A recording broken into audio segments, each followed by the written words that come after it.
এ কেমন রাজ্য বলো, কে খারাপ কে বা ভালো, ভালো মানুষ অন্ধকারে, অমানুষী আলোর দ্বারে।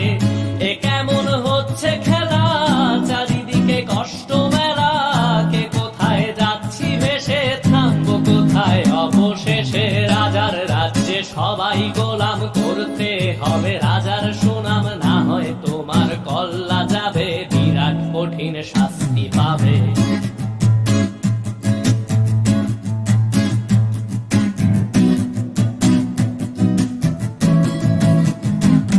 তুমি ভালো ভাবে বাঁচতে চাবে, তবে তোমার শাস্তি হবে। ভাবছো তুমি বিচার চাবে, এবার বোকা সব হারাবে। বললে